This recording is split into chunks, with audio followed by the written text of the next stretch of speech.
Sainte Apolline vit au cœur de l'Antiquité chrétienne, dans la grande ville d'Alexandrie, au IIIe siècle. Alexandrie est alors l'un des centres intellectuels les plus brillants de l'Empire romain, mais aussi un lieu de forte tension religieuse. Les chrétiens y sont nombreux, visibles, et parfois perçus comme une menace pour l'ordre traditionnel. À cette époque, l'Empire romain est gouverné par l'empereur Dèce, un souverain déterminé à restaurer l'unité religieuse de l'Empire autour des anciens cultes païens. Pour lui, le refus des chrétiens de sacrifier aux dieux et à l'empereur met en danger la cohésion politique et spirituelle de Rome. Il ordonne alors une persécution systématique, exigeant que chaque citoyen prouve publiquement sa loyauté aux divinités romaines.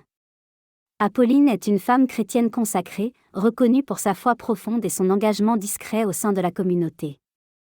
Elle ne cherche ni la confrontation ni la provocation.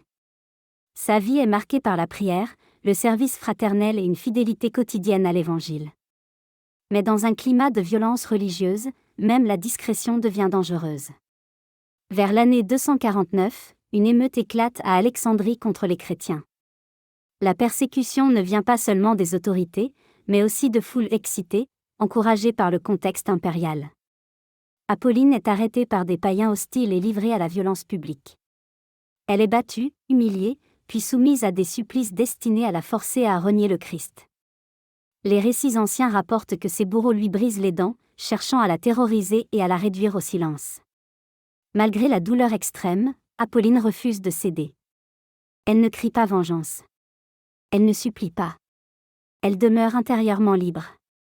Ses persécuteurs dressent alors un bûcher et la menacent de la brûler vive si elle refuse de sacrifier aux dieux païens. Apolline demande un court moment. Tous pensent qu'elle va céder. Mais dans un acte de foi radicale, elle choisit elle-même de s'offrir à Dieu et s'avance volontairement vers le feu. Son martyre n'est pas un geste de désespoir, mais un témoignage de confiance absolue. Apolline affirme ainsi que rien, pas même la mort, ne peut la séparer de l'amour du Christ. Elle meurt martyre vers l'année 249. Très vite, la communauté chrétienne d'Alexandrie conserve la mémoire de son courage. Sainte Apolline devient le symbole d'une fidélité qui ne négocie pas avec la peur.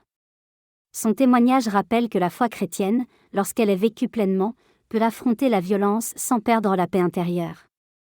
Sainte Apolline nous enseigne que la vraie liberté ne dépend pas des circonstances extérieures, mais d'un cœur enraciné dans la vérité. Son martyre demeure un appel à la fidélité, au courage et à la confiance totale en Dieu.